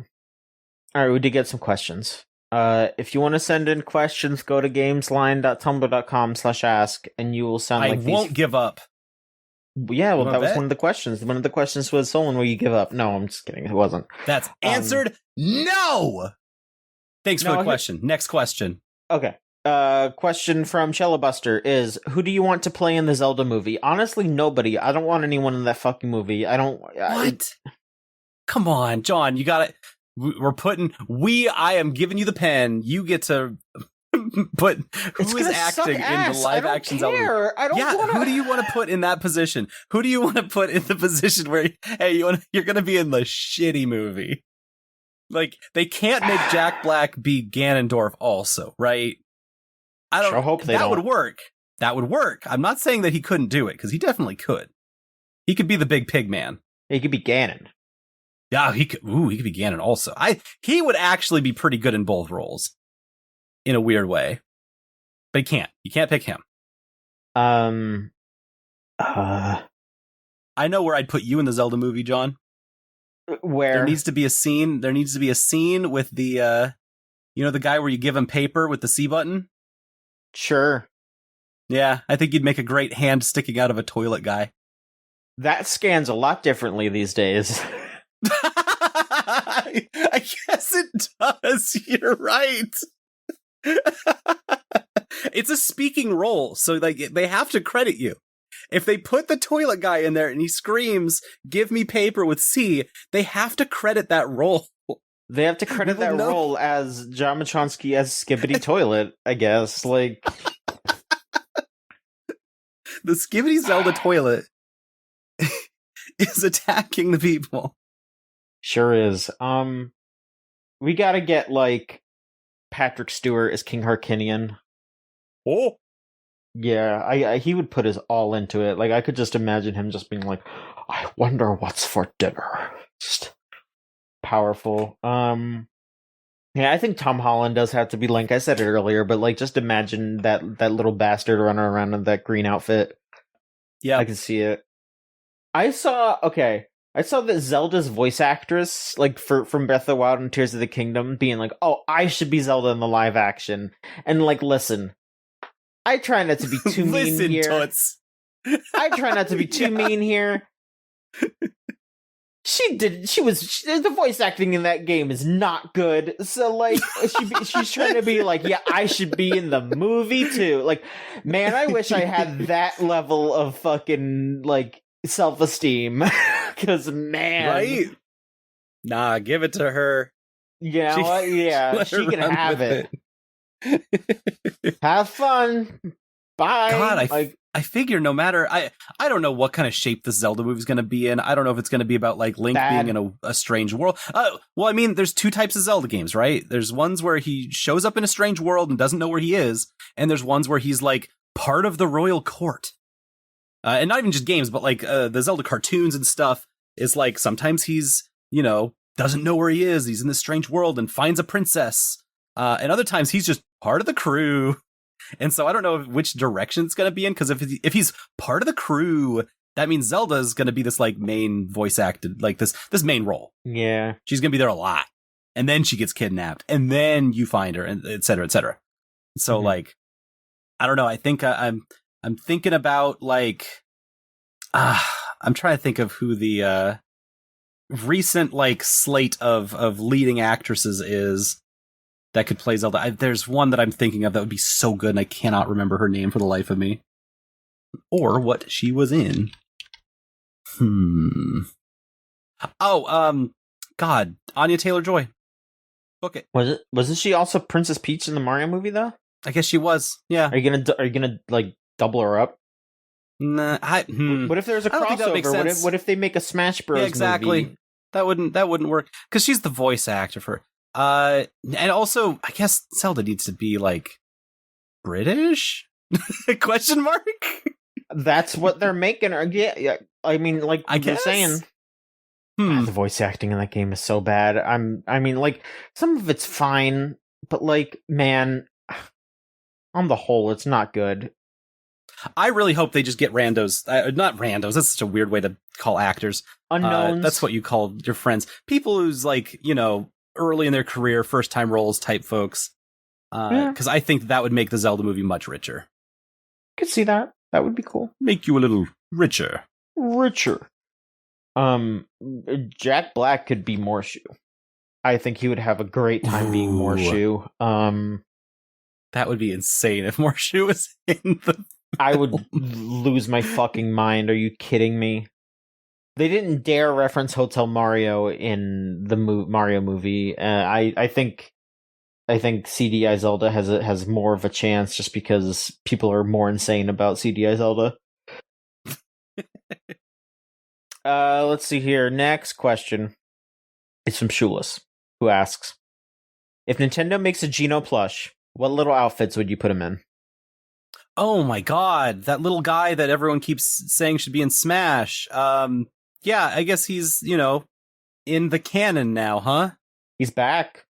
Because no one played the original Super Mario Brothers RPG, not a single soul. Now people are actually going to play it. Like, real human people will play it and have opinions on Super Mario RPG for the first time. It won't be like this weird niche side thing that, only freaks who have played FF4 5 times have played. Mm-hmm. Sorry, freaks who played FF4 5 times. I do love you, and you are playing good games. That's the point here. What kind of outfit could you put Geno in? A little, like, I'm thinking of the little wooden doll. Could you put him in like the little berries and cream like outfit? I mean, you could, but I don't want to do that to him. I don't think he deserves that. I want to put him in cool stuff. Geno's cool. I like Geno. Is Geno cool? I have no idea. I figured he's just like a weird little quirky guy. He's cool. People have based their entire personalities around him, so maybe he's actually really cool, and I wouldn't know. He shows up. He is like he's literally like an angel. He is sent from like the gods of the Mario RPG universe. Send Geno down, and Geno just possesses the body of a puppet and straight up just goes, I serve a higher authority. I will fight with you, Mario, because we have to get the stars back. We have to beat Smithy. Geno's cool. I am absolutely a proponent that Geno should have been in Smash Bros. Like, I know that it's like, like it's like a lot of people get annoyed by it. I don't give a fuck. I think Geno rules. I've been for it the whole time.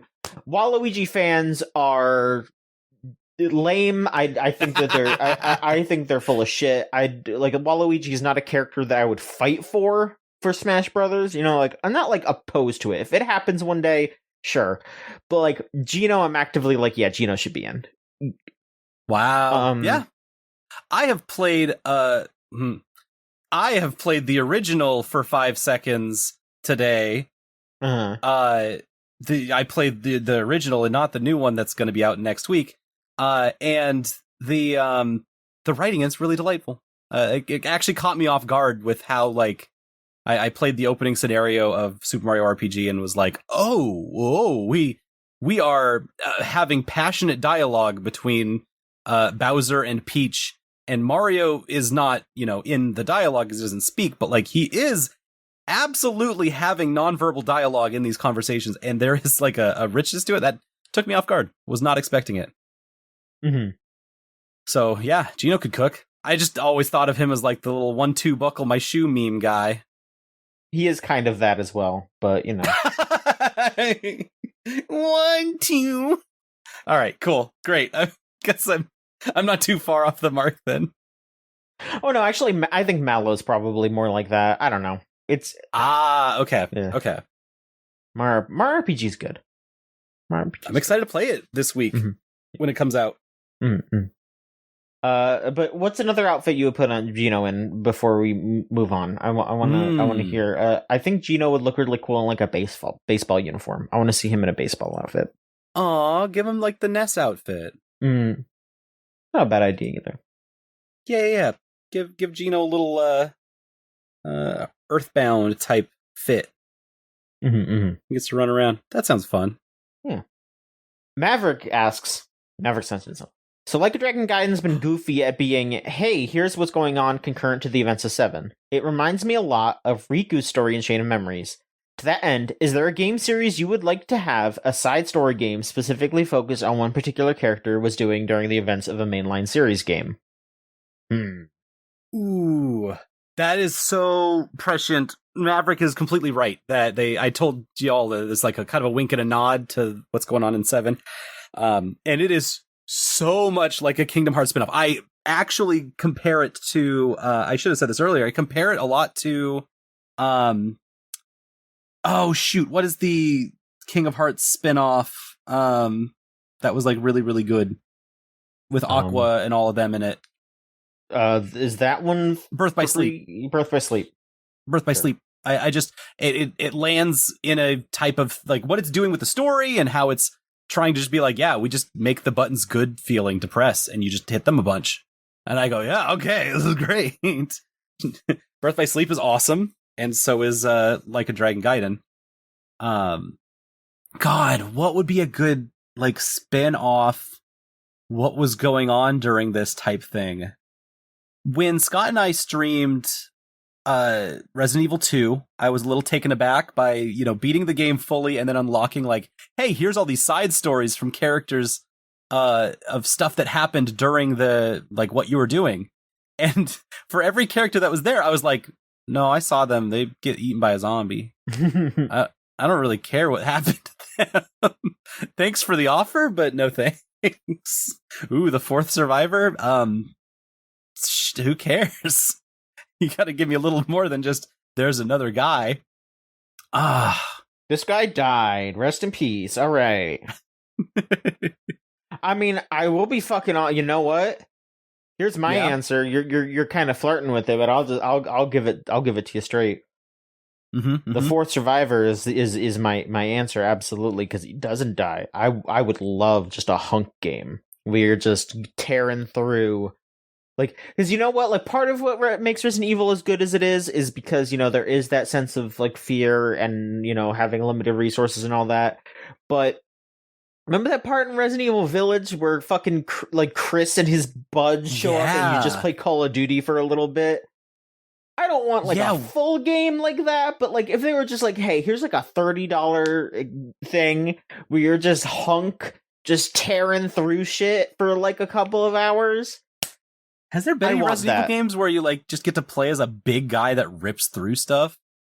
I mean, I think that that part in Village is probably just the Village, thing. huh? Yeah.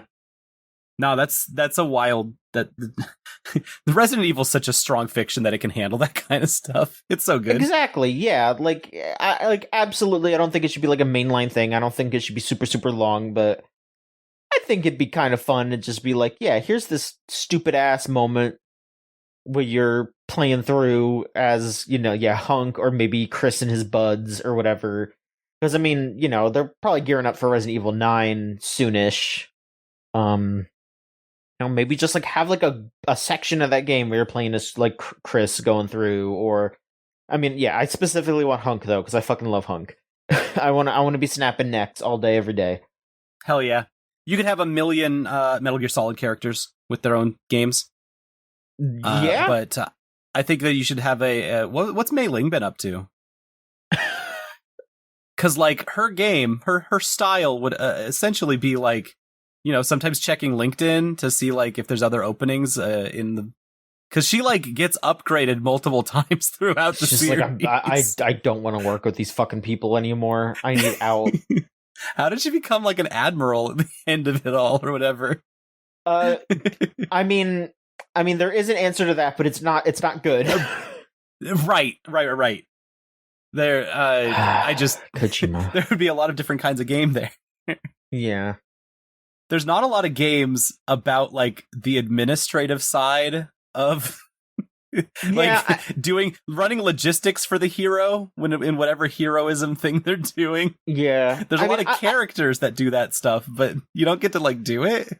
I recall there being some talk of there being a game where you play as, like, the boss during World War II, and that might be kind of cool. It's like, that's definitely one of those things where it's not necessary at all, because it's probably just going to be, like, explaining shit that you really don't need to, like, know about per se, or just like, here's all this stuff that they told you about in 3, but now you get to see it.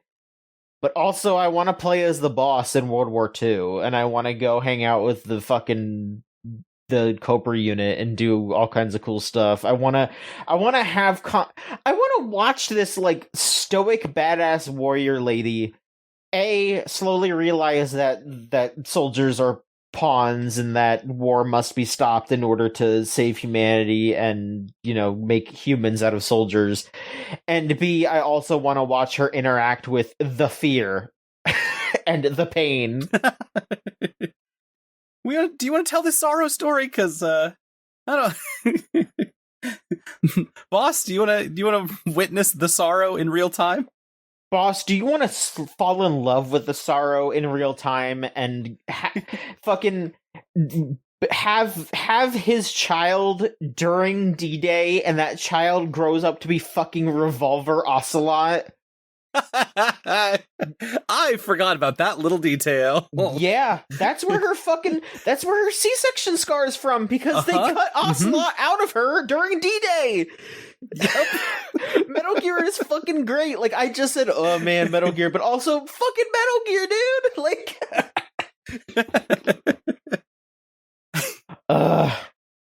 okay, I do want to play that though. Like, now that I've said all that out loud, and I was like, oh, that's all. Like, we don't need to see that. No, I want to put my hands. I want to play that. It's like, I know it happened already.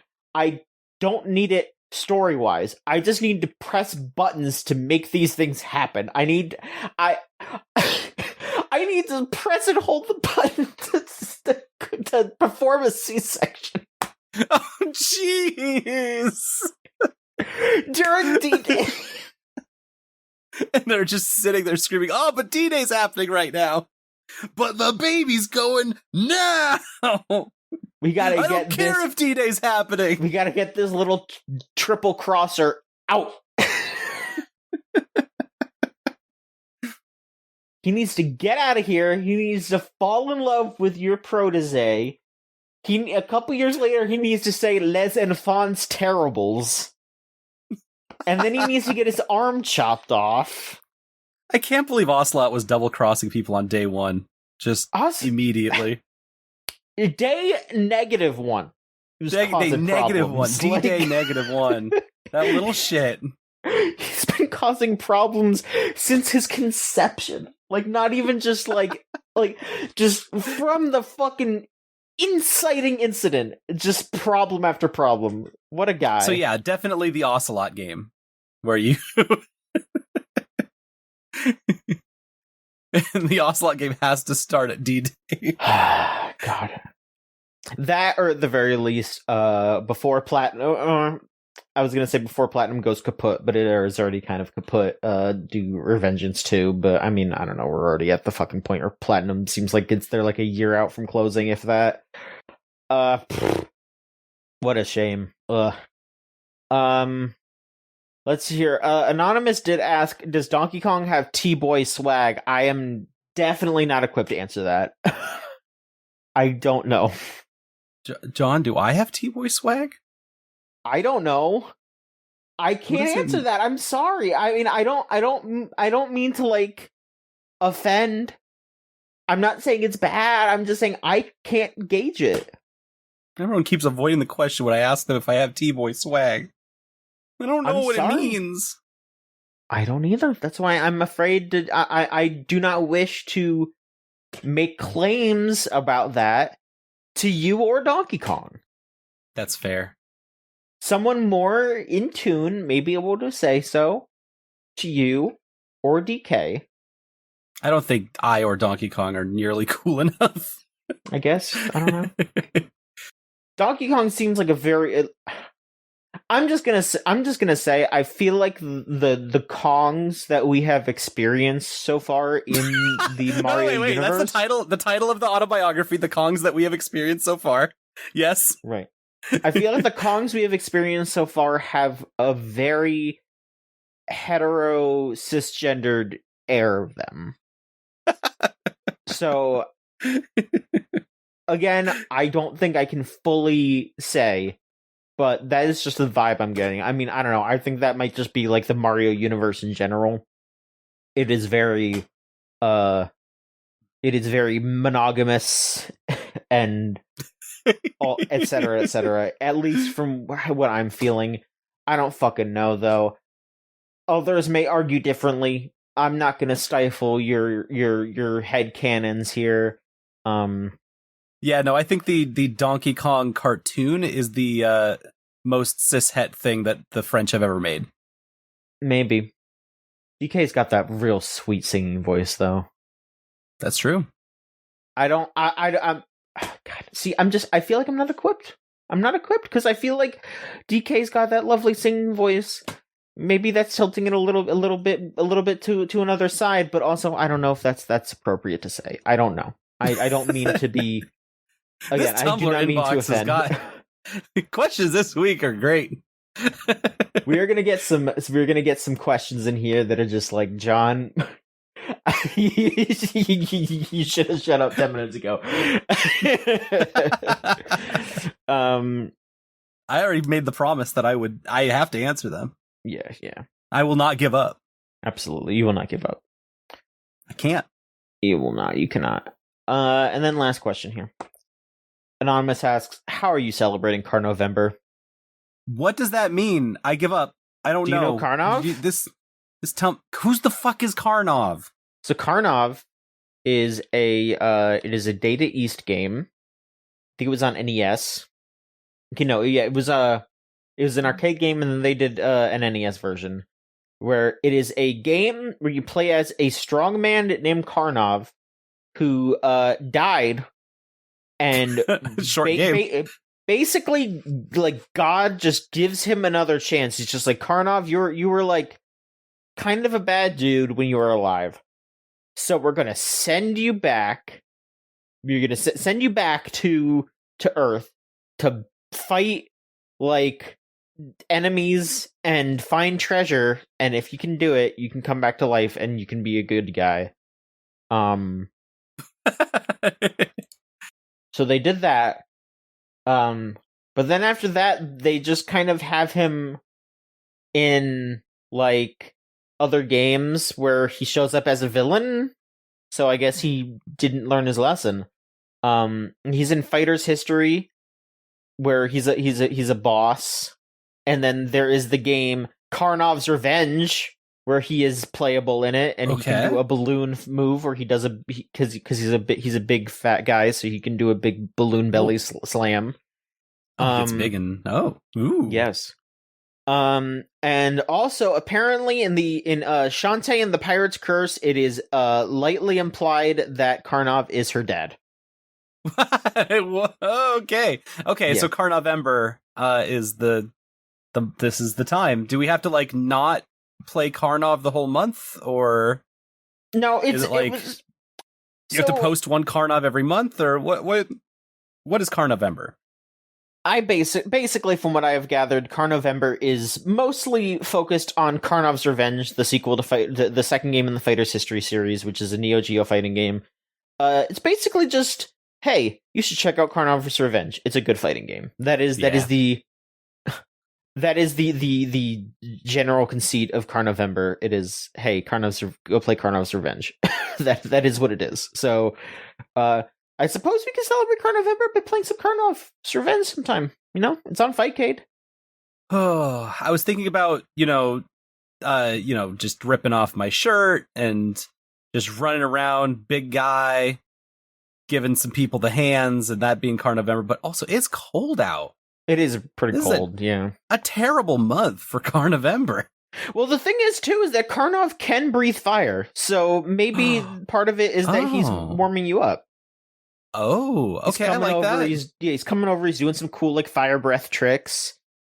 He's he's a big dude, so he's probably a little warm in of itself too. Maybe it's just like, hey, you know what? Come hang out with Karnov. He'll warm you up, and he'll have his revenge in some way.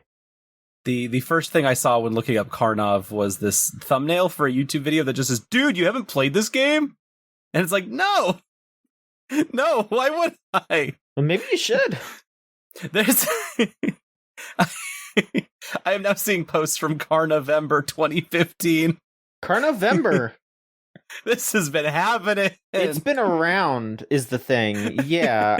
I remember Karnovember for a long time. There was Tell me about Karnovember's past, John. Well, yeah, because it was on Tumblr. There's an account that I follow on there. It's like, oh God, what's this fucking? I think it's Bison 2 win quote. Yeah, where it's just okay. It's just a guy would just post like win quotes from fighting games, and started doing Karnovember because he would just post Karnov win quotes, and I guess it just spread. Wow, gaming history, yeah. Yeah, this post on here from 2013. Yeah, Karnovember. I truly believe. Yeah, on November 7th, 2011, I first used the term Karnovember. There's yet to be proof that the term was coined earlier. Yeah, so the first Karnovember was November 7th, 2011. It's been going on for over a decade. Wow. That is 4 days before Skyrim came out, changing the world forever at 11/11/11. Exactly. Karnovember. I love when things came out right before Skyrim. They had no idea that it was coming, that it was going to happen, that games were going to get really boring for the rest of time after that. Hey, if you want to play a cool game, I guess we just got to load up Karnov's Revenge. I guess, yeah. No, okay. Yeah, if I were to like put together, I guess this would be attached to like a Shantae kind of situation. Like if I want to play a bunch of side-scrolling platformy fightery games, Karnov would fit in there. Mm-hmm. Karnov when he does the balloon attack from Fighter's History. That's a classic audio clip. Bloom? He goes, wait, what does it sound like? Oh, that's where that's from. I know that one. Yeah, it's him. It's Karnov. Okay. All right, I'm back. This podcast always challenges me in so many ways. I hope you have learned a lot about Karnov and his month. I thought it was something else, because Asker sure did spell it, how are you cellar baiting? And so I didn't know what we were getting into tonight. No, we're not doing that. Do it for Karnov, though. In his honor, in his memory. Maybe later. Off time. Mm-hmm. Well, thank you so much, everybody, for listening. Solon, is there anything that you wish to share with the class, as it were? Oh, thank you for having me on. I just always love getting to hang out with you and doing this. Well, I've been doing a lot of posting on co-host lately, actually. I just find the vibes there immaculate, and have gotten really involved with their communities that they're putting together there. I know that a lot of y'all have been also working on Tumblr a lot with Gamesline and stuff. And so folks are out there doing the dang thing, and I appreciate that. So if you want to find me on co-host, I'm Solon on co-host. And I will be posting all my work, all the stuff that I'm making, all over there. I've got videos coming out, right? Right, John? Yeah, you do. I've got PAX interviews that they desperately need to come out. They will. I believe in you, Solon. Okay. And if there's anything I can do to help you out, let me know. They just need to go live. They just need time scheduled in when they should be posted. Okay. I'll try to log into that and all that. You don't have to log in. Just tell me when's the right time that we can like support, talking to the press people and telling them, hey, your interview's up. That's yeah. Okay. Anyway, logistics. Yes. We'll figure that out. All right. You can find me at JOHN_MICHONSK on Twitter, because that's where I post mostly. And the places that you could support us on Gamesline is the website, gamesline.net, on our Twitter at the Gamesline, Tumblr, gamesline.tumblr.com, facebook.com/Gamesline, youtube.com/@the and twitch.tv/GameslineTV. Those are all the places you could type in to look at our stuff. You could go to our Discord server too, which is the gamezone.zone. You type that into your web browser, and you'll get to hang out and talk and see all the stuff that gets posted as well. But there's a bunch of different ways. Is that all the places? Almost. Don't we have a TikTok? We do. I don't know if it's been like active lately though. That was like a thing that Elvie was doing, and I don't know if she's been working on it lately. TikTok.com/@GameslineTV. There you go. Yeah. And if you want to support us monetarily, which would be great, it's patreon.com/Gamesline. You can listen to podcasts early when they happen, like Unlimited Railworks, the anime podcast that we do sometimes. It has not been consistent lately, I know, but people have been getting sick and having job issues and stuff, so please understand. Maybe if we start making thousands of dollars on our Patreon, we'll be able to just do that, and we won't have to worry about other stuff. That would be wonderful, but, we have to be reasonable. And thank you to Melt Channel/Magic Circuit for a theme song Crush off of the album Magic is Real. If you want to listen to their stuff, it's meltchannel.bandcamp.com or magic-circuit.bandcamp.com. And we'll be sure to update you if there is any changes to that. Because who knows? Shit's always changing, and the world is a nightmare. I loved when Trent Reznor said that. The world is a nightmare. And yeah. So, Solon, is there anything else you wish to speak on before we wrap up? Just my address to the people, yeah. No, I'm good. Be well out there. Absolutely. Take care of yourself first, and take care of your friends as much as you possibly can. Thank you so much for listening, everyone, and we will be back next week, hopefully, with another episode of the Gamesline podcast. Thank you so much. Goodbye.